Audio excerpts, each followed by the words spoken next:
எல்லாருக்கும் வணக்கம். இப்போ நான் பழங்களை வச்சு எல்லா பழங்களும் போட்டு மிக்சர் ஃப்ரூட் ஜூஸ் எப்படி செய்யணும்னு பார்க்கலாம் வாங்க. அதுக்கு நமக்கு என்ன பழம்னாலும் போட்டு செய்யலாம். என்ன பழம் நமக்கு கிடைக்குதோ அதை வச்சு செய்யலாம். இப்போ எனக்கு ஒரு மாம்பழம், ஒரு மாதுளம்பழம், ஒரு ஆப்பிள், 2 வாழைப்பழம், எந்த வாழைப்பழம் வேணாலும் போட்டுக்கலாம், கொஞ்சம் திராட்சை, அப்புறம் இதில் பாதி தான் இது போட போகிறேன். நான் இதை வச்சு இதை நான் எப்படி செய்யலாம், வீட்டிலேயே சிம்பிளாக நம்ம கடைகளெல்லாம் போய் வாங்கி குடிப்போம், வீட்டில் எப்படி செய்யலான்றதை பார்க்கலாம் வாங்க. இப்போ பழங்களை எல்லாம் நல்லா சுத்தம் பண்ணி நல்லா பொடிசாக அரிஞ்சு எடுத்துகிட்டு வந்துட்டேன். கிரேப்ஸு, ஆப்பிள், மாதுளம்பழம், வாழை. இப்போ வாழைப்பழத்தை என்ன பண்ணணும்னா நல்லா இப்படி 2ஆக இப்படி இது பண்ணிக்கோங்க. ஒரு பழம் மட்டும்தான் நான் இப்படி கட் பண்ண போகிறேன். மீதியை நான் மிக்சர் ஜாரில் போட்டு அரைச்சிடுவேன். இதை இப்படி பொடி பொடியாக கட் பண்ணி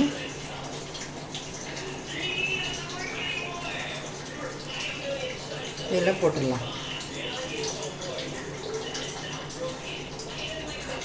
நம்ம குடிக்கும்போது நல்லாயிருக்கும். இது வாயில் கடிப்படும்போது நல்ல ஒரு டேஸ்ட்டாக இருக்கும்.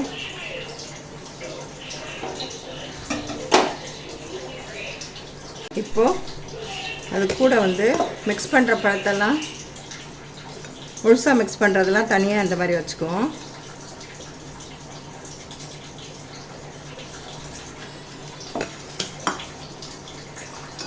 இதெல்லாம் முழுசாக மிக்ஸ் பண்ணுறது.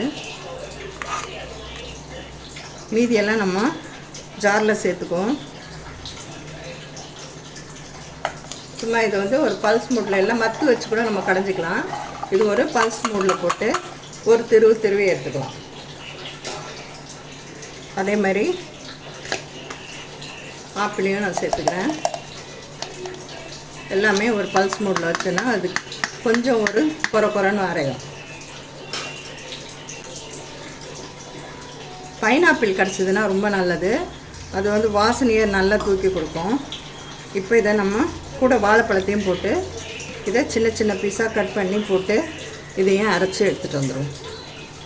நான் சின்ன ஜாருன்றதுனால 2 முறையாக போட்டு அரைக்கிறேன். இங்கே பாருங்கள், இப்படி தான். இங்கே பாருங்கள், இந்த மாதிரி இருக்கணும். நல்லா முழுசாக போட்டு அரைச்சிடக்கூடாது, இப்படியே அரைச்சிடணும். இப்போ நெக்ஸ்ட்டு மீதி உள்ளதையும் போட்டு அரைச்சிடலாம்.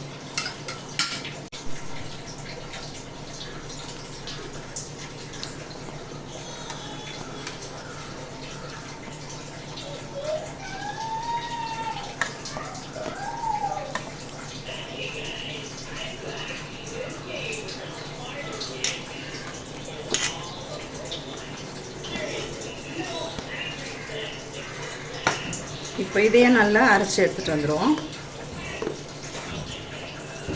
இது கூடவே சர்க்கரை தேவைன்றவங்க போட்டுக்கோங்க, தேவையில்லைன்னா வேணாம். நான் இதில் ஒரு 3 ஸ்பூன் போல் போடுறேன். நான் மீதிக்கு நன்னாரி சர்பத் சேர்ப்பேன். அதனால் இந்த 3 ஸ்பூன் சர்க்கரையே போதுமானது. இப்போ நன்னாரி சர்பத்தையும் நான் இது கூட மிக்ஸ் பண்ணிக்கிறேன். இது ஒரு 5 ஸ்பூன் இருக்கும்.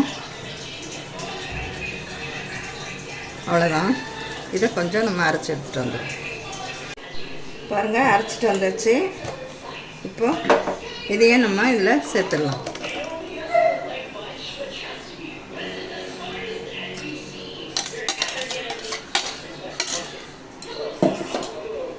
அது கூடவே நம்ம தனியாக எடுத்து வச்சுருந்தோம் இல்லையா, இப்போ இந்த ஃப்ரூட்ஸ் எல்லாத்தையுமே இதில் சேர்த்துக்கலாம்.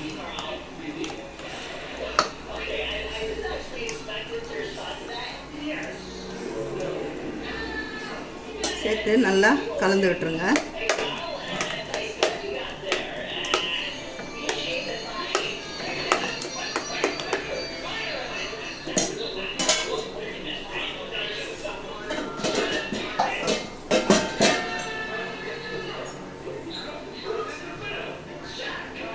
இப்போ நம்ம பாதாம் பால் ரெடி பண்ணிடலாம். இப்போ இது 1.5 கப்பு பால் நல்லா காய்ச்சி ஃப்ரிட்ஜில் வச்சு நல்லா சில் பண்ணி வச்சுருக்கேன். இப்போ இதில் ஒரு 3 ஸ்பூன் போல் பாதாம் பவுடர் சேர்த்துக்கிறேன்.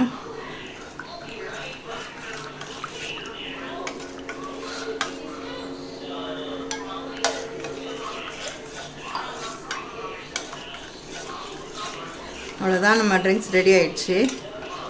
இப்போது நம்ம சில்லுக்காக ஐஸ் கியூப் சேர்த்துக்கலாம்.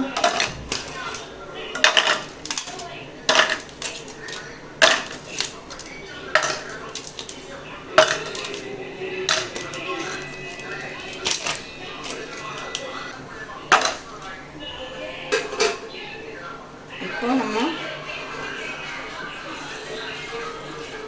பாதாம் மில்க் பாதி சேர்த்துக்கலாம்.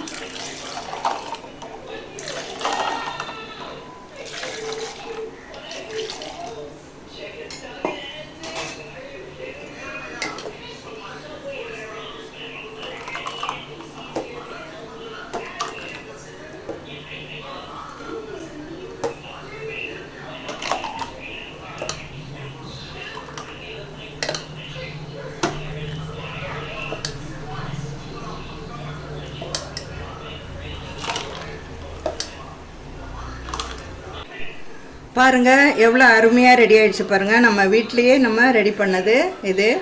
கலருக்காக நம்ம எதுவுமே சேர்க்கல, நம்ம நேச்சுரல் கலர் தான். பழங்க என்ன கலரில் இருக்கோ அதே கலரில் தான். நீங்கள் பப்பாளி கூட இதில் சேர்த்துக்கலாம். பப்பாளி சேர்த்திங்கன்னா நல்ல ஒரு கலர் கிடைக்கும்.